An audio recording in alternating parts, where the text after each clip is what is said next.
The world has officially turned into a giant popsicle, and things are definitely not looking up for the human race.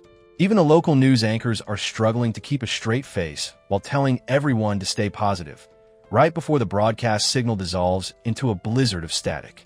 Deep inside a cramped and freezing apartment, David hears a heavy thumping at his door that signals the arrival of a visitor he actually cares about. It is Jessica, looking surprisingly cheerful for someone living through a polar nightmare. She steps inside and immediately begins laying on the charm, telling David how much she appreciates him, and even guiding his hand to her heart to prove her sincerity. She gazes into his eyes and asks him to close them for a special surprise, and because he is a hopeless romantic, he actually listens.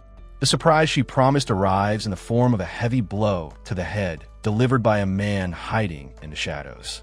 As David lies on the floor with his vision fading, the mask finally slips from Jessica's face. She and her accomplice begin rummaging through the apartment, laughing about how well she had acted her part just to get to his hidden supplies. In his final moments, David realizes that his kindness was his downfall, and he vows that if he ever gets another shot at life, he will never let himself be used as a backup plan again. The darkness is suddenly replaced by a warmth he thought was gone forever. David wakes up in a sun-drenched bedroom, gasping for air and checking his surroundings in a complete daze. A quick look at the calendar confirms that it is June 28th, which means the icy end of the world is still over 2 weeks away. He has somehow been sent back in time, but he quickly notices that something is very different about his right hand. It is glowing with a strange red light that eventually shifts into a pulsing green hue. The light seems to sap his energy, leaving him panting on the couch as he tries to figure out what this new ability could possibly be.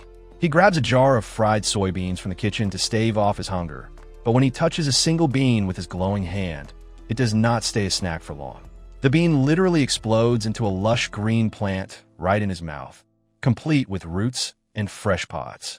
David realizes that he now possesses the supernatural power to grow food instantly, which is basically the ultimate cheat code for the upcoming apocalypse. Knowing he needs to prepare for the coming disaster, he heads out into the bustling city where people are still enjoying the summer heat. He is busy calculating how many supplies he can hoard when a very familiar voice interrupts his thoughts. There she is in the middle of the crowd, Jessica Cooper herself, waving at him with the same sweet smile she used to lead him to his death. David stands there in total shock, realizing that his past and his future have just collided in the most awkward way possible. David stares at Jessica Cooper and remembers how he spent 3 years trying to please her every whim despite knowing he was just a backup plan. He realizes with a dark clarity that she was actually willing to end his life, and he struggles to keep his composure while biting his lip in anger. He knows he must calm down because revenge can wait, but gathering supplies cannot. When Jessica asks why he seems so distracted, he puts on a mask and tells her that her beauty simply caught him off guard, which she happily accepts as a compliment. Jessica suggests they head to the mall for a shopping trip, but David decides he is done being her personal bank account and politely declines. She stands there in disbelief as he walks away because he is no longer interested in paying her bills. He heads straight for the Waldart supermarket, which is the biggest store in the region, and remembers how it was stripped bare in a single night when the world froze. He knows his top priority is storing as much food as possible before time runs out. David scrolls through doomsday survival tips on his phone, but lets out a frustrated sigh when he sees his bank balance is only $15,000. He realizes that being broke is the biggest obstacle to surviving the end of the world until a sudden notification changes everything. His loan limit has been increased to nearly $170,000, and a light bulb goes off in his head. He starts downloading every loan app he can find with a mischievous grin because he knows there will be no banks around to collect the debt once the apocalypse hits. Jessica is walking through the streets, fuming about David being a carless loser who had the nerve to reject her when a massive truck pulls up and honks its horn. She is shocked to see David behind the wheel, and he casually explains that he just bought the vehicle with money sent by his wealthy father. Jessica immediately shifts gears and starts acting like a heartbroken victim while pretending she is sorry for being a burden. David plays the part of the devoted friend by calling her a silly girl and telling her she means a lot to him, which makes her blush with excitement. Just as Jessica offers to take him to dinner and a movie to get closer to him, David vanishes into the back of his truck to unload boxes. He tells her he is far too busy with his heavy lifting, and when she notices the sheer amount of goods he is carrying, he lies and tells her they are for a big surprise. Jessica is fooled by the act, while David secretly vows that she will never find out about his hoard because these supplies are his ticket to surviving the frozen nightmare. He remembers the silhouette of the man who took his life in the past and finds himself actually looking forward to the day the world ends. As June 29th rolls around, David works tirelessly to fill his home with food and packs everything carefully so his neighbors do not suspect a thing. He moves the most important items under the cover of darkness and checks off every requirement for survival, including a year's worth of fuel and a backup generator. He even reinforces his doors and windows and installs an independent heating system to handle the extreme temperatures. By July 14th, his storage room is overflowing and he knows there is only one day left before the deep freeze begins. With everything finally in place, he decides it is time to focus on mastering his strange new supernatural power. David realizes that while his pantry is full, survival in the coming ice age will require more than just a big grocery bill. He looks at a bowl of soybeans he created with his new power and decides to take a risk by actually eating them. To his relief, they are perfectly edible, proving that his supernatural ability is a literal lifesaver that can provide an endless supply of food. However, the triggering mechanism for this power is still a total mystery because it seems to appear whenever it feels like it. David stares at his glowing hands while pondering the difference between the green light and the red light, and then he begins rummaging through his fridge for more test subjects. The mental and physical strain of using this ability is so intense that he eventually passes outright on the kitchen floor. He wakes up some time later with a pounding headache and a piece of mutated broccoli in his hand. David realizes that the success rate of his power is frustratingly random, but he begins to understand that the key lies within his own senses. He tries a new approach by sitting down to meditate and imagining himself completely at one with the natural world. This mental shift works perfectly, and his hand begins to sizzle with a vibrant green energy once again. He tries to apply the green light to a piece of raw meat, but the energy simply dissipates without any reaction. He wonders if the green light only works on plants and decides to switch things up by trying the red light instead. When the red glow touches a pork chop, it starts to crackle and transform into something that looks fairly unappealing. He realizes that the red light does not feel like ordinary heating, but rather like a process of breaking things down. He has a sudden epiphany that if green represents growth and red represents disintegration, he might be able to combine them. He slams his hands together and is nearly blinded by a flash of light as the pork suddenly doubles in size. He is amazed to see that the soybeans have actually merged into the meat to create a massive, fresh steak. After a few more failed attempts leave him exhausted on the ground, he takes comfort in his new insights. He imagines himself as a caped hero standing atop a snowy mountain, becoming the absolute legend of the frozen apocalypse. His daydream is cut short when he remembers that food is not the only thing people will fight over in a disaster. He realizes he has no way to protect himself and needs to find some weapons before the temperature drops any further. He heads out into the chilly night, walking past families playing in the light snow who have no idea that the world is about to change forever. He knows he needs to find a way to get a weapon soon, but he does not exactly have a regular connection for that kind of thing. While he is weighing his options, a very flashy man with a loud personality interrupts his thoughts. This guy is covered in glittering chains and is bragging to everyone about his high-level connections while offering around expensive cigars. David recognizes him immediately as a local character with a very loud dressing style that everyone in the community simply knows as the neighborhood punk. Tony Johnson is a man of many talents and even more stories who happens to live in the same neighborhood as David. While he claims to be a popular construction contractor with connections in high places, everyone else knows him as a guy with no real job who always seems to be incredibly busy doing nothing. He's the kind of person who turns down a regular cigarette because he only smokes fine cigars, even as he sways through the neighborhood acting like he is closing multi-million-dollar deals on his phone. David decides that this flashy local character is exactly the kind of person who might have a few unconventional contacts in the weapon trade. David approaches Tony with a friendly greeting and quickly realizes that the man has completely forgotten who he is. After a bit of helpful prompting, Tony finally remembers David and asks what could possibly be so urgent on such a cold night. David pulls him aside and whispers his request into Tony's ear, which causes the man to jump back in total disbelief. Tony tries to take the moral high ground by warning David that he should not be messing around with illegal equipment, but David is ready with a perfectly tailored sob story. He tells Tony about a recent incident where a rude stranger spat right on his face during a bike ride, leading to a street brawl that ended with David getting ambushed by a group of thugs. Tony is so absolutely disgusted by the spitting part of the story that he immediately agrees to help David find some protection. The pair heads out to meet a man named Mr. Anderson, who is a much more serious figure in the local underworld. As they pull up to a neon-lit building, Tony cannot help but brag to the guards about the expensive truck they are driving, even though it actually belongs to David. Inside the dimly lit office, Tony presents a cigar to Mr. Anderson, while David explains that he is looking for something specific.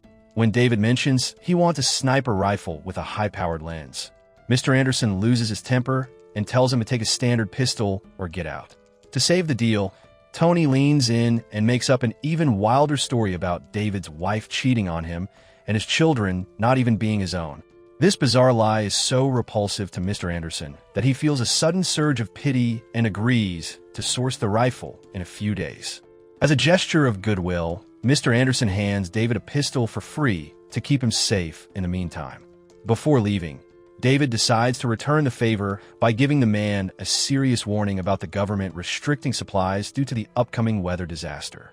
Mr. Anderson takes the advice to heart as David and Tony step back out into the falling snow. David feels like a total legend who is finally prepared for anything the world can throw at him, right until he steps on a patch of ice and slips in the most ungraceful way possible. He falls hard and realizes with a groan that he has twisted his ankle badly enough that he cannot even stand up. David lies in the snow and asks Tony to drive him to the hospital, but Tony suddenly reveals that he does not have a license on him and cannot risk being behind the wheel. The flashy man who was just claiming to be a high roller now has to help David limp toward a cab while trembling from the cold. The scene then shifts to a nearby hospital where a nurse named Anna is just finishing a long night shift. She watches the snow pile up outside and realizes the winter is becoming much harsher than anyone expected. Her quiet moment is interrupted by a ringing phone as the chief calls her down to the lobby to help with a sudden rush of patients, including a certain survivor who just lost a battle with a frozen sidewalk. David realizes he has officially broken his leg at the worst possible time. The doctor informs him that his right tibia has a stable fracture and he needs to stay for an hour of observation while they get his meds ready. Tony makes a quick exit to handle some mysterious business, leaving David alone in a crowded hospital just as the world is starting to fall apart. The emergency room is a complete circus because the sudden deep freeze has caused traffic accidents to skyrocket. While David waits for his medication, he notices the head nurse who seems way too kind and hardworking for her own good. He is impressed by her dedication at such a young age, but worries that she is far too unguarded in such a chaotic environment. David's suspicions are confirmed when an elderly man starts acting like a total weirdo. The man pretends his waist hurts just to get close to the nurse while secretly recording her on his phone. David watches as the man escalates his behavior and decides it is finally time to intervene. With a perfectly timed swing of his crutch, David sends the old man face first into the floor. The phone skitters across the tile, and David snatches it up to reveal the creep's true intentions. He gives the old man a choice between disappearing immediately or facing the police and a viral scandal. The supposedly injured man suddenly finds the strength to sprint away as fast as his legs will carry him. Nurse Anna is shocked by the revelation and cannot believe she failed to notice what was happening right behind her. David returns the phone and advises her to be much more cautious because there are plenty of predators in the world. She thanks him by carefully tightening his bandages and reminding him to come back for a checkup in a week. A week passes, and David walks away from the hospital for what he assumes is the last time. The very next day, the true nightmare begins. The news is filled with reports of massive snowstorms hitting unlikely places like Egypt and the Amazon rainforest, while experts frantically head to the United Nations to discuss the anomaly.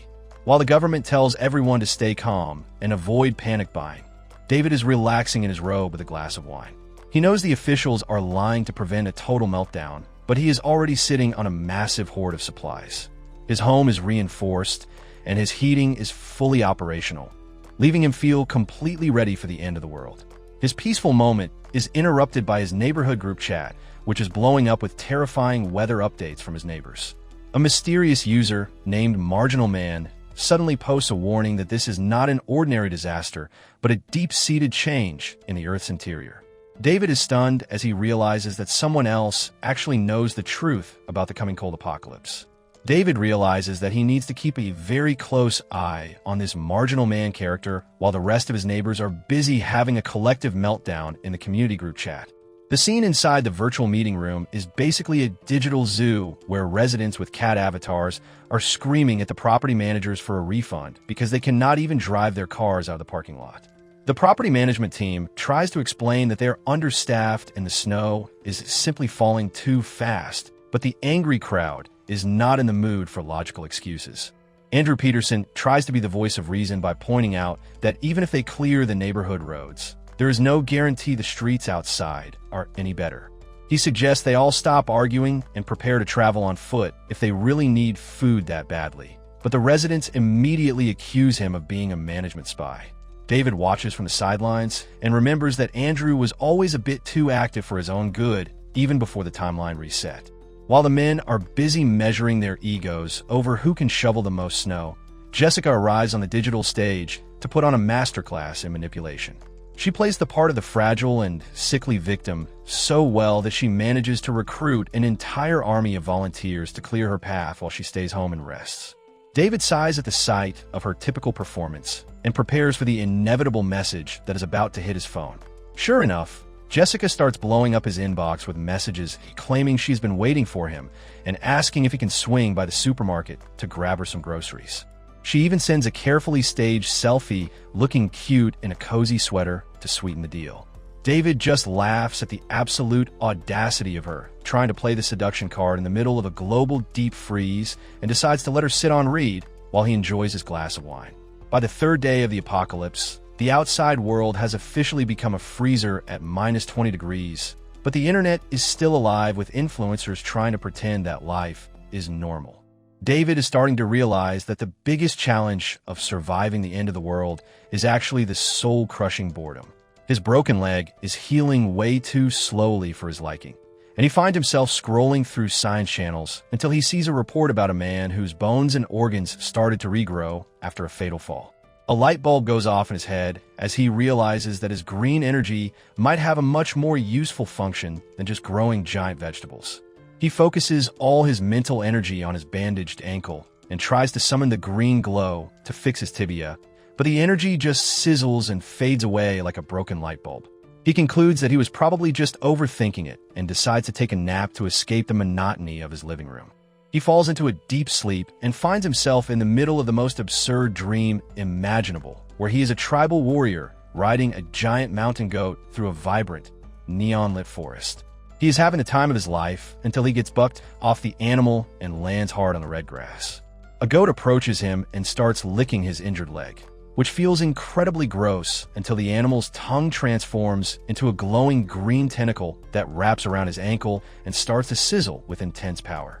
David wakes up gasping for air and wondering what kind of crazy fever dream he just experienced. He tries to shake off the lingering images of the goat and the forest, but his heart nearly skips a beat when he looks down. The same vibrant green energy from his dream is actually sizzling around his bandaged leg in the real world, and he realizes that his subconscious might have just unlocked the secret to his own survival. David carefully unwinds the bandages from his leg and is greeted by the sweet sound of silence instead of the usual sharp pain. He realizes his leg has completely healed while he was catching some much-needed sleep and wonders if his green energy has been working overtime as a literal internal repair crew. To test this theory, he heads to the kitchen and gives himself a small nick with a knife, only to watch as the green glow seals the wound in the blink of an eye. He finds himself feeling quite pleased with this discovery, because being an instant healer is definitely going to come in handy when the world finishes its transformation into a giant freezer. Outside in the neighborhood, a group of residents is busy battling the snow under the watchful eye of Andrew Peterson. Andrew makes sure to thank the local security guard, Hank Baker, who graciously points out that the real heavy lifting was done by the Rogers twins. The brothers are looking particularly festive in their matching beanies as they help nurse Anna back to her feet after she takes a clumsy spill on a patch of ice.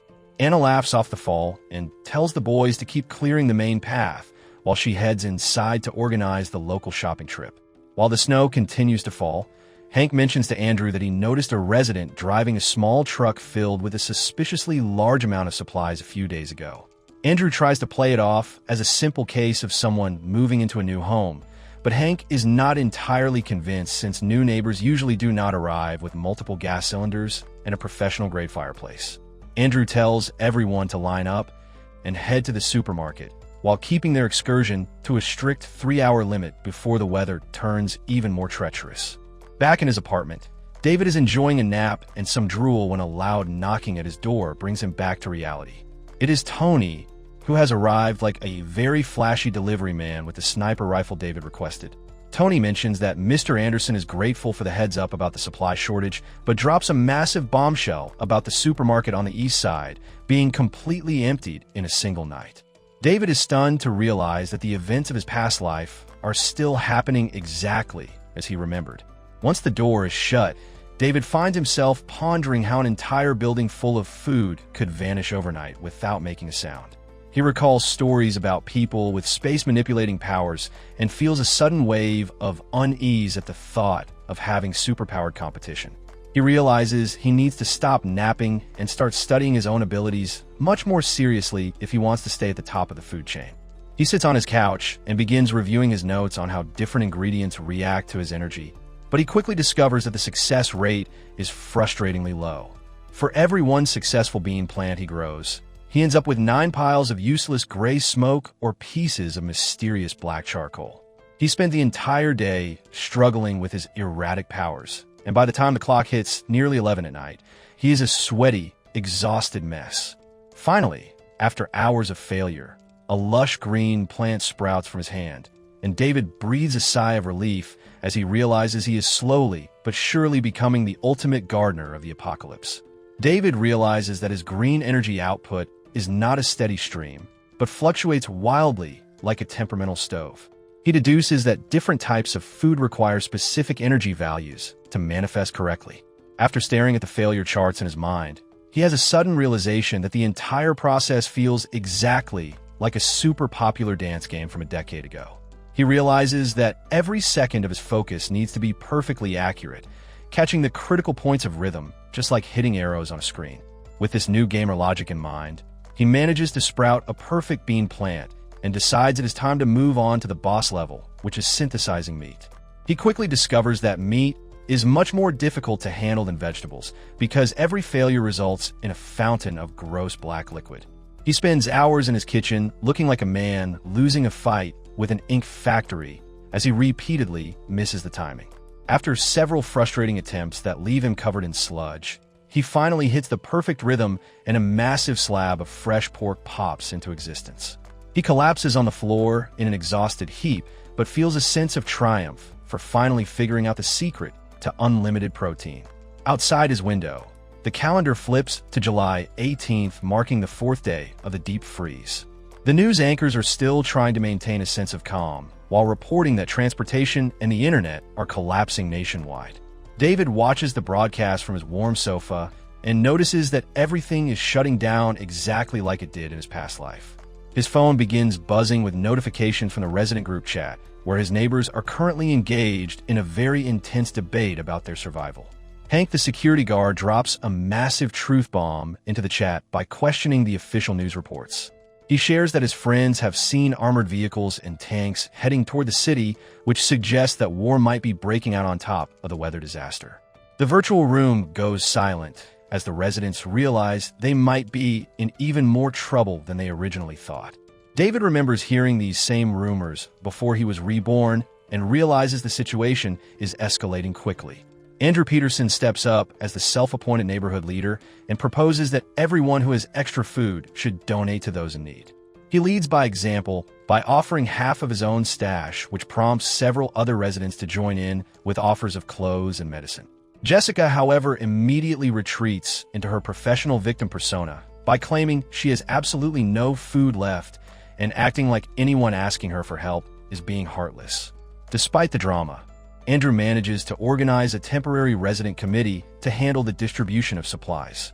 The group poses for a dramatic digital introduction, looking like a very serious homeowners association ready to take on the end of the world. David looks at the notification for the temporary resident committee and scoffs at the memory of how things went down in his previous life. He knows exactly how this game is played and views the group as nothing more than a convenient way for the leaders to trick people out of their dwindling food supplies. By July 19th, the world has officially entered a deep freeze at -40 degrees, and the city looks like a scene from a disaster movie. Every heating system in the area has surrendered to the cold, leaving desperate residents to huddle under mounds of blankets or burn their furniture just to stay alive. While the rest of the neighborhood is slowly turning into human ice cubes, David is living his best life in a robe with a roaring fireplace and a fresh slice of strawberry cake. He is busy fighting virtual zombies on his gaming console while snacking on chips and soda, feeling zero guilt about his cozy situation. His relaxation is interrupted by a call from the building management who inform him that they are planning to clear the road in 20 minutes. The official on the other end expects David to come down to the underground parking lot to sign some paperwork, which makes him wonder if the management is actually blind to the mountain of snow outside. He finds the idea of cleaning the streets in this weather absolutely ridiculous, but decides to head down anyway, just to keep up appearances. David steps into the lobby wrapped in a heavy parka and decides that starting a fight with his neighbors is not worth the risk of someone discovering the tropical paradise he has built in his apartment. He sees that the massive blizzard has completely buried the main entrance and realizes that the snow is already several meters high. A group of neighbors asks him to help push the heavy glass doors open, and the group effort finally pays off as the barrier gives way. The moment the doors open, a violent surge of freezing wind knocks everyone back, and David realizes that venturing outside is a literal death sentence that will lead to instant frostbite. While the others are shivering in fear, Tony arrives on the scene with his usual flashy attitude and tells everyone to stop being cowards. He claims that survival is all about the vibe and ignores the warnings of his neighbors while taking a final puff of a cigarette. He lets out a heroic battle cry and charges into the snow, only to be immediately swallowed by the white void and forced to scream for help. Tony is quickly dragged back inside, looking like a blue popsicle, and David can only shake his head as he helps his trembling friend toward the parking lot. The underground area has become a makeshift headquarters where Andrew Peterson is busy playing the part of a benevolent leader. David recognizes him as the man behind the donation scheme and watches with a cynical eye as Andrew thanks the crowd for their generosity. The residents are touched by the display of community spirit and believe that sticking together will save them, but David knows that the real disaster has only just begun. He is certain that every person in the room will eventually regret handing over their supplies to a stranger with a clipboard. Tony heads back upstairs while David is distracted by a sudden commotion nearby. He turns to see a girl in a fluffy blue onesie struggling to balance a stack of heavy boxes and realizes it is the hard-working nurse from the hospital. She loses her footing and David catches her just before she hits the ground, which leads to a very awkward and blushing introduction.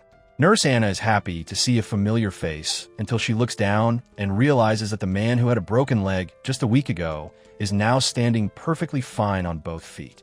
David realizes he might have just exposed his supernatural healing ability and stares at her in total shock while wondering how he is going to explain his miraculous recovery. David quickly invents a story about having a special ability to heal since he was a child, which explains why his legs are already in top shape after such a serious injury. Anna is genuinely impressed by his legendary recovery speed, and David decides to help her with the heavy boxes as a way of saying thanks for her medical care at the hospital. He soon discovers that the boxes are much heavier than they look and learns that they are filled with medical supplies intended for the community donation center. Anna offers to take them back, but David refuses to back down even though he is clearly struggling with the weight of the containers. She mentions that her own physical strength is far beyond that of a normal person and hints at some mysterious past incidents that she cannot really talk about right now. They finally swap names, and Anna is surprisingly upbeat when David mentions that he is currently unemployed, as if having no job is a great quality to have in a neighbor. Their conversation is cut short when they accidentally bump into each other in the crowded parking lot, which leads to a moment of blushing and apologies. The cozy atmosphere is shattered when Jessica Cooper appears out of the crowd and demands to know why David is out and about without telling her. She asks about the new girl with an obvious tone of jealousy, while Anna takes the opportunity to slip away with her supplies. Jessica starts laying on the charm by claiming she was incredibly worried about David, but quickly gets to the point and asks if he has any spare food at his place. David puts on a devious smirk and offers to share his stash if she agrees to come over and keep him company for a few days. Jessica is taken aback by the bold invitation and tries to pivot by suggesting they just chat online instead. David acts like he is offended and starts to walk away, which forces Jessica to grab his arm and claim that he has changed lately. She puts on a performance about being a serious person who values deep relationships and says she does not want people to think she is only interested in his new wealth. David stares at her and realizes that if he had not died once before, he might have actually fallen for her sob story and her fake tears. He feels a sudden urge to rip off her metaphorical mask, but decides to wait because he knows she will eventually lead him straight to the man who took his life in the past timeline. He puts on a friendly face and promises to bring her some food the very next day, which makes Jessica jump with excitement. They say their goodbyes, and David heads back to his fortified apartment where the temperature is a blissful paradise compared to the freezing streets. Sometime later, his phone is blowing up with desperate messages from Jessica, who is wondering why he has gone silent and where the promised food is. David ignores the buzzing notifications and focuses on his massive bowl of steaming hot meat and rice while the city outside continues to turn into a giant ice cube. He decides that the freezing cold is actually the perfect seasoning for a warm home-cooked meal. David has spent the last few days conducting intense experiments in his kitchen and has confirmed a few life-changing facts about his new abilities. He has discovered that while meat does not grow on its own indefinitely, he can essentially recycle it forever by using his special energy. By combining a small slice of beef with a single soybean under the influence of his red and green lights, he can grow it back into a full-size steak. He repeats the process until he has a literal mountain of fresh meat, which means he never has to worry about running out of food for the rest of his life. By August 2nd, the world has officially broken, and the news reports show that even tropical islands near the equator have dropped to minus 42 degrees. The seawater is freezing solid right before the cameras, and the ice layer has reached a thickness that most experts find terrifying. David watches this from his sofa while sipping wine and realizes that the real situation outside is likely much worse than what the media is willing to admit. A massive explosion rattles his windows, and David pulls back his curtains to see a giant fireball rising from the city skyline. This is already the 7th explosion he has witnessed, and he wonders what exactly is going on in the world beyond his walls. A fleet of military helicopters flies past his building in the middle of a blizzard, and he realizes that the authorities are finally making a move, even if it looks like a scene from an action movie. The chaos outside has caused a massive panic among the residents, who are now gathering in the underground parking lot to trade whatever they have left. Many people are taking advantage of the desperation, which is leading to constant shouting matches and physical fights. The resident committee is busy handing out supplies from their distribution center, and David hears a man screaming for his donated goods back. The man is upset that he gave away multiple boxes only to receive a single sausage in return, but the crowd turns on him and calls him a selfish slob for holding up the line. David realizes that there is no way the committee is ever giving those supplies back, and finds it incredibly shameless for the other neighbors to criticize a man who actually donated food. David decides to head down to the parking lot to gather some much-needed intel on the neighborhood situation, even though the air is absolutely freezing.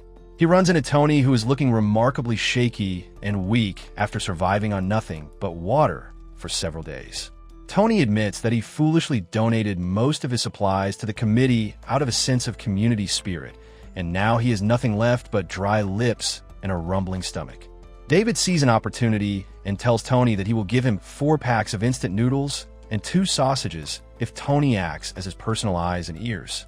Tony is so moved by the offer that he starts crying and believes that David is only making up an excuse to save his life. David feels a tiny bit of guilt for tricking his friend, but he knows that having Tony do the legwork is the only way he can stay home and enjoy his snacks in peace. He gives Tony a thumbs up and watches him run off to the distribution center while realizing that nothing beats chilling on the couch and playing video games. His peaceful observation is suddenly interrupted by a very familiar and very angry voice calling his name. David barely has time to turn around before Jessica Cooper rushes forward and delivers a stinging slap right across his face. She looks absolutely livid and tells him that he has really let her down, which leaves David standing there in total shock as his cheek begins to glow red. David stands in the middle of the parking lot while Jessica screams about his lack of communication and demands an explanation for his silence. The slap comes out of nowhere, and David realizes that his former goddess has not lost any of her entitlement, even though the world is currently ending. He remembers the cold betrayal from his past life and finds it hard to believe that she would hit him for no reason when she is the one currently begging for his help. He realizes that she still thinks he is an easy target to push around, and he struggles to keep his cool while plotting his next move. David decides that a quick revenge is not enough and puts on a submissive face to tell her a very convincing lie. He claims that the food he intended to give her was stolen from his doorstep while he was busy looking for his keys. Jessica does not show a single ounce of concern for his situation and immediately asks if he has any other supplies tucked away. David tells her that he is down to his last few scraps and can only afford to eat one small meal a day to survive. Jessica hears this and proposes the most ridiculous plan David has ever heard by suggesting he eat only once every 2 days so he could share the rest with her. She genuinely believes that this is a fair way for them to get through the disaster together, and David is stunned by the sheer level of her shamelessness. He realizes that in her eyes he is nothing more than a tool to be used and discarded, but he agrees to her terms just to lead her into a trap. He tells her to go home and stay warm while promising to text her later that night after he finishes tidying up his place. By the time 9 o'clock rolls around, the building is a dark and freezing tomb because the elevators and emergency lights have finally failed.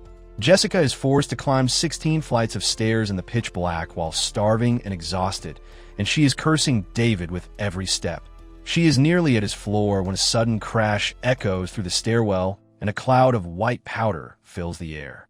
David stands over her with a look of fake concern and claims that he was so tired he fell asleep and accidentally tripped in the dark when he saw her messages. Jessica is now a shivering white ghost covered in flour, and she is absolutely livid about his clumsiness. David hands her a black bag and claims it contains the last of his food, but the contents are actually just moldy trash and dirty scraps. Jessica is horrified to see the blackened fruit and moldy bread, but she is so desperate that her pride has officially vanished. She decides that she can just shave off the mold with a knife and even insists on keeping the flour that is currently stuck to her hair and clothes. David walks away with a hidden smirk because he knows the garbage will give her a stomachache for days, and she has no way to take a bath to get the sticky flour off. As he makes his way back up the stairs, he senses a strange movement in the shadows and realizes someone is following him. He spins around and pins the intruder to the floor with a powerful grip, but he is surprised to find a young girl with messy hair and glasses staring up at him in a daze. David corners the mysterious girl in the dark stairwell and demands to know why she has been stalking him, but her silence only makes the situation more awkward. He tries to intimidate her by threatening to search her for answers only for her to blush and stare back with a blank expression that makes him feel like the villain of the story. He decides to let her go and walk away, but the girl immediately grabs his sleeve and points toward her apartment with a stubborn look on her face. David follows her inside and finds a room overflowing with books and complex equations where she reveals her true identity as the legendary marginal man from the community group chat.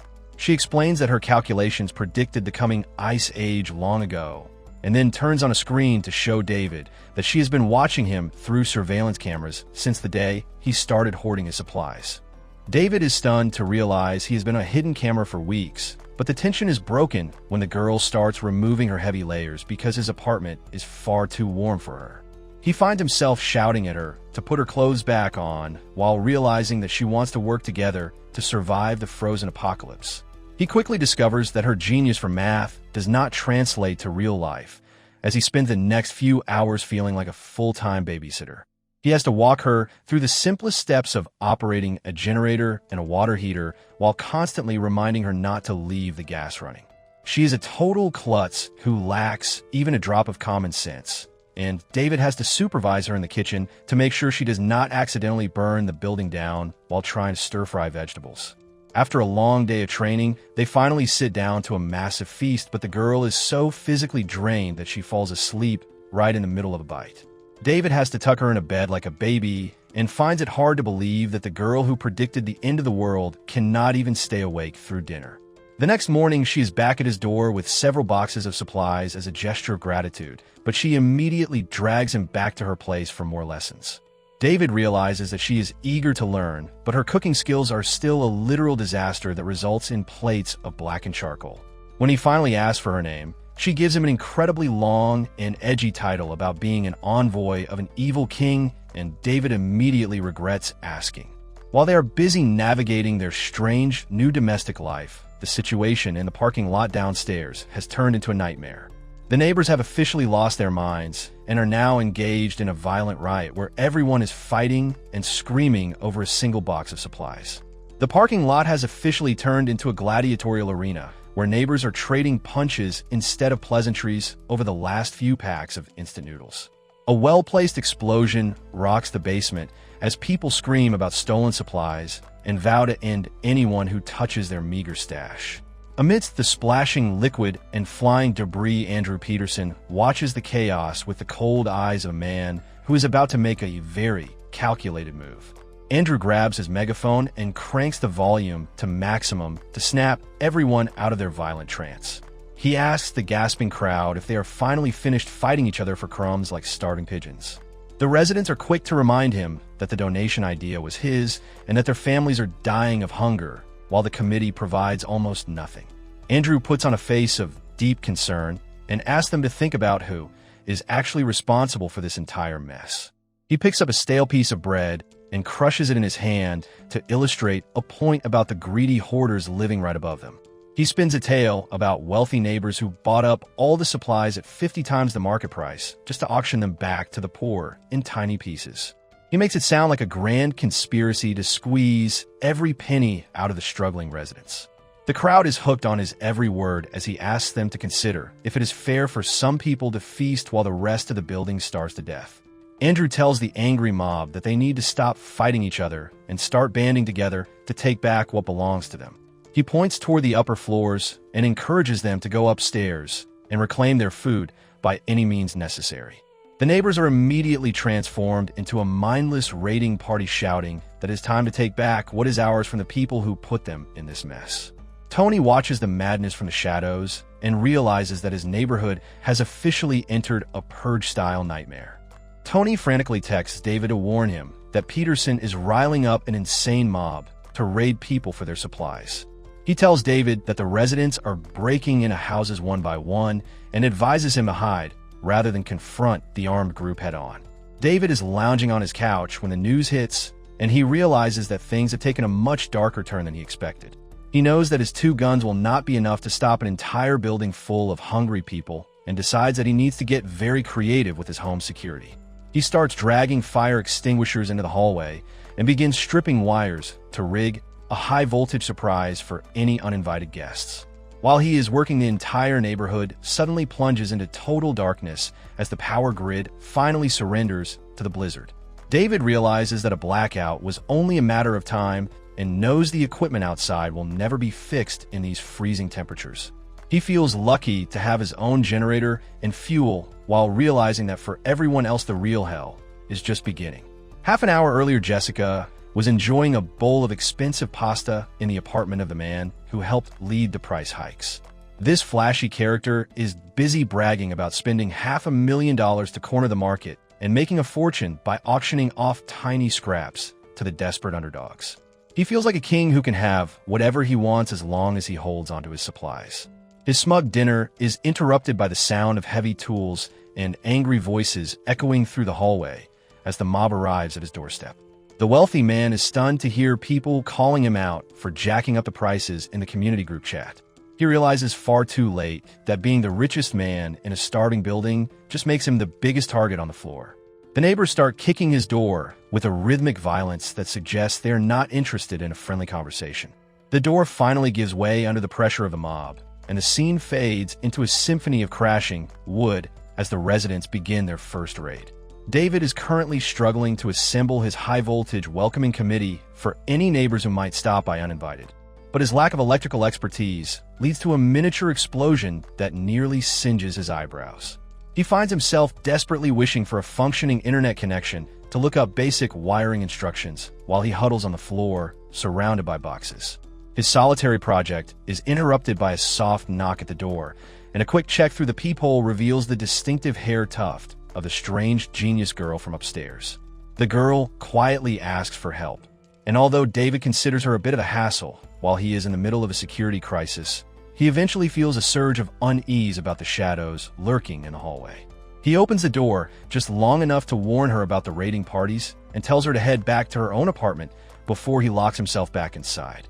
The girl sits down on the cold floor right outside his entrance, looking like a dejected little ghost just as a group of armed looters reaches the floor. These neighbors have traded their humanity for crowbars and are now going door to door with the intention of taking whatever food is left. The mob eventually reaches David's unit and decides that his home is a prime target for a supplies run.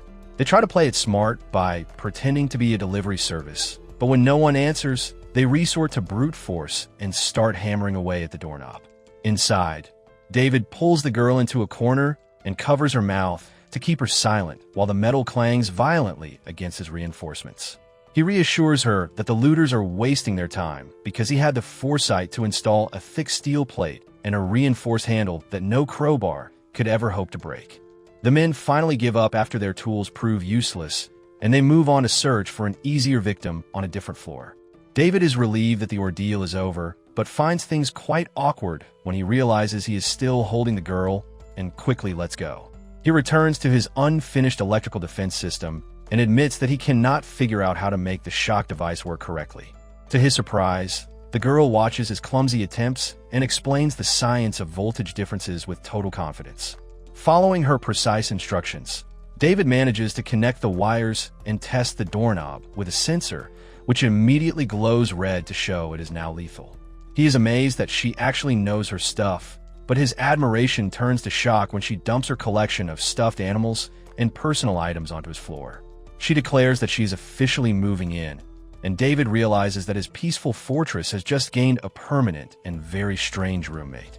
He tells her there is absolutely no way she is staying and tries to chase her back toward the door, but he ends up tripping over his own messy pile of cables. He braces himself for a painful impact with the floor, but instead of a thud, his hands begin to glow with a vibrant purple light.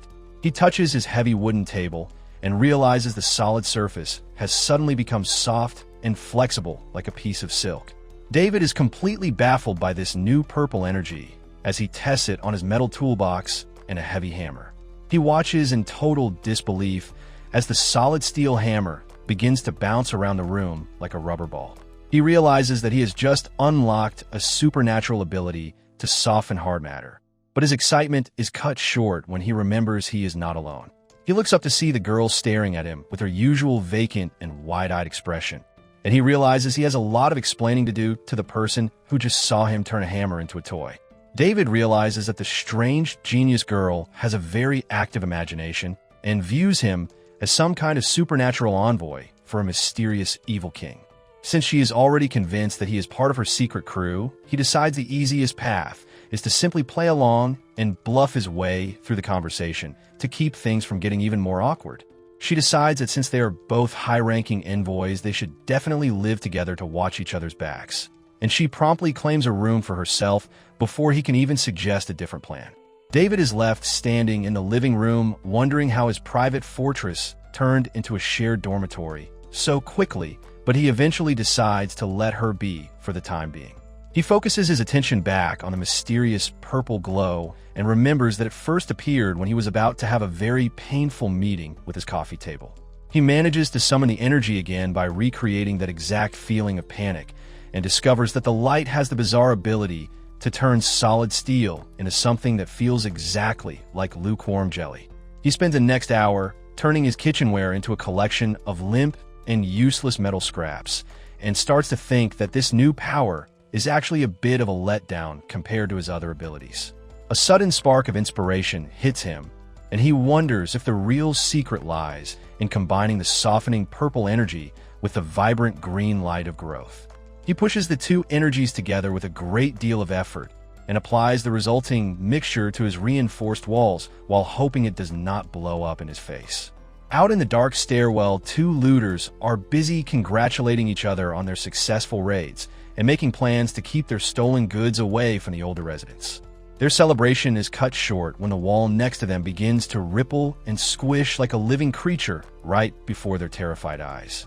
A giant and distorted face emerges from the concrete, which sends the men into a total state of panic as they conclude that the building is officially haunted by a vengeful ghost.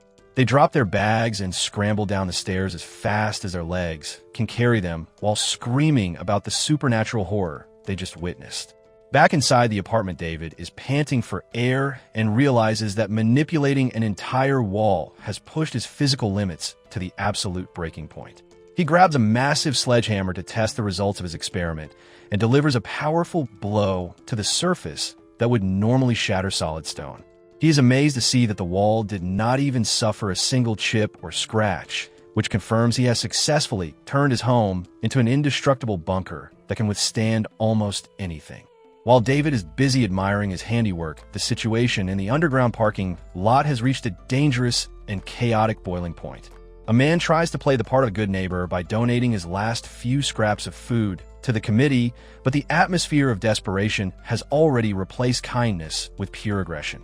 One of the local residents decides that waiting for a fair distribution is no longer an option, and he violently pins a neighbor to the ground to take what he wants by force. It is clear to everyone watching that the thin veil of civilization has finally snapped, and the neighbors are now ready to tear each other apart for a single meal. In the freezing underground parking lot, the neighborhood bully is currently busy trying to squeeze a confession out of a resident he believes is hoarding extra snacks. He is absolutely certain that he saw 3 bags earlier and is currently preparing to use his fist to find the missing 2, proving that even a global disaster cannot stop people from arguing over groceries. His violent interrogation is interrupted by Andrew Peterson, who arrives with a calm expression to remind everyone that there is a better way to handle these disagreements. Andrew even goes so far as to hand over his own share of food to the struggling man, which makes him look like a total saint to the watching crowd.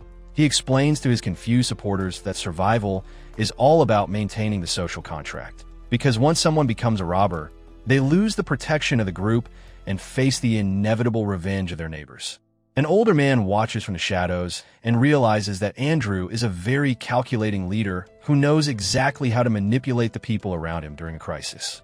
While the neighbors are busy admiring Andrew's fake kindness, David is finishing up an intense workout session by repeatedly swinging a sledgehammer against his newly reinforced walls. He is pleased to find that his home is now officially indestructible and not even a single scratch remains on the concrete after his best efforts.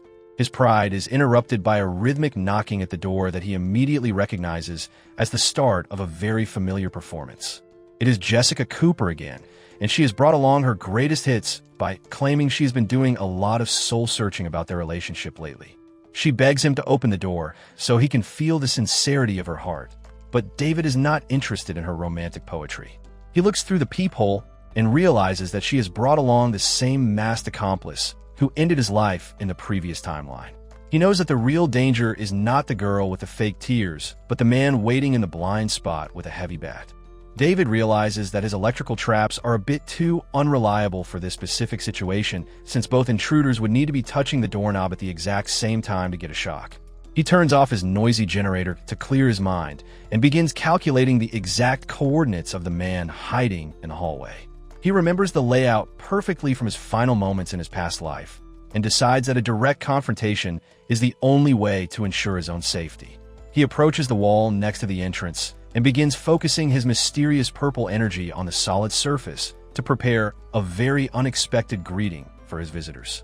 Out in the dark hallway, the accomplice is complaining about his bad luck and telling Jessica to hurry up so he can finish the job and get back to his own hideout. He is so focused on the door that he fails to notice a large mass of softened purple energy silently emerging from the wall right behind him like a scene from a horror movie. He barely has time to realize where that strange rustling sound is coming from before a massive blow from David's hammer hand sends him flying across the floor in a heap. Jessica stands there in total shock as her muscle is taken out in a single move and her carefully planned ambush turns into a complete disaster.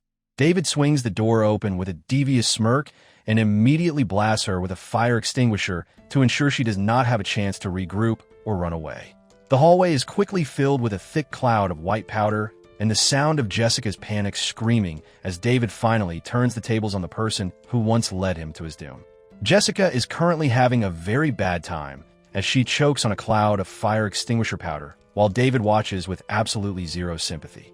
She spots her masked accomplice groaning on the floor and realizes that their grand plan for a robbery has gone completely sideways in the most embarrassing way possible. David decides to finish the job by lunging toward her, but she manages to sprint down the hallway like an Olympic athlete, which leaves David panting on the ground and wondering how someone that small can move so fast. He turns his attention back to the man on the floor and gives him a solid kick to make sure he understands that his moving privileges have been revoked. The accomplice immediately tries to throw Jessica under the bus by claiming the whole thing was her idea and even tries to offer David a bribe to let him go. David finds the idea of being paid off by a would-be killer absolutely insulting and delivers a powerful punch that shuts down any further negotiations. He vents years of built-up frustration on the man while wondering if his life was really just a disposable obstacle to their greed. The hallway echoes with the sound of David finally taking back his power until the intruder is nothing more than a bruised heap on the tiles. David picks up the heavy bat and ignores the man's desperate pleas for a reason as he prepares to settle the score once and for all. Once the deed is done, David is left huddling on the floor and fighting the urge to lose his lunch as the reality of the situation finally sets in. The silence is broken by the creak of his front door where the strange genius girl is sitting and watching the scene with her usual vacant expression. She asks if he needs a hand, which is probably the most awkward thing she could have said given the literal mess currently decorating the hallway. They retreat back into the warm apartment, where David tries to use logic to convince her to leave before the neighbors come looking for revenge. He tells her that staying with him is a dangerous choice that could end badly for both of them, but she just continues sipping her drink and casually declares that she is staying. She puts on her theatrical persona and claims that her supernatural eye will protect him, but admits that her mysterious power is currently draining and she needs a nap. David grabs her arm to stop the weird role-playing and tells her they're dealing with a real disaster, but she just looks at him and tells him it's time to go in. He finds himself following her instructions out of sheer confusion as she locks the door and leaves him wondering how he lost control of his own home to a girl in flip-flops. Down in the underground parking lot, the neighbors are still huddled together to collect their meager rations under the flickering lights. Jessica stands in line looking like a frostbitten ghost and realizes her partner never made it back from their little trip to the upper floors. She remembers the soft glow and the warmth coming from David's apartment and realizes that he must have prepared for the freeze long in advance. She feels a surge of genuine hatred when she realizes he was hiding a tropical paradise while giving her nothing but moldy scraps. She vows to find a way to get back inside his fortress to claim the luxury she thinks she deserves, but her internal rant is cut short when she bumps into a familiar face. She looks up to see Andrew Peterson standing in her path and realizes that her night is about to get even more complicated. In the basement, a neighborhood man finds himself in a very uncomfortable situation after a simple misunderstanding over groceries escalates into a full-blown confrontation. Jessica Cooper watches the chaos unfold with a mix of frustration and boredom as she realizes her charms are losing their power in this freezing environment. She tries to assert her dominance over the man, but he is far more interested in her stash of snacks than her personality. Their argument is cut short when Andrew Peterson arrives and uses his fake kindness to settle the dispute, reminding everyone that they are all part of a community. Jessica sees an opportunity to secure her own survival and tries to cozy up to Andrew by claiming she has always admired his leadership. Andrew is far too pragmatic for her games and points out that in this new world, everyone needs a specific skill to be useful. Jessica realizes she needs a better bargaining chip and mentions that she knows exactly where a massive hidden stockpile of supplies is located. Back in David's apartment, the genius girl is busy demonstrating her bizarre, supernatural ability to open a spatial pocket within her own chest. David is currently trying to give her directions on what he needs, but her inventory management skills are a total disaster as she pulls out a retail mannequin instead of a piece of technology. David explains that she has the incredible power to suck entire buildings into a black hole, but finding anything specific once it goes in is like looking for a needle in a massive haystack. He decides to take a risk and sticks his head into the swirling blue energy to help her search. With that, the story comes to an end. I hope you liked it. Don't forget to subscribe to Senpai Respawn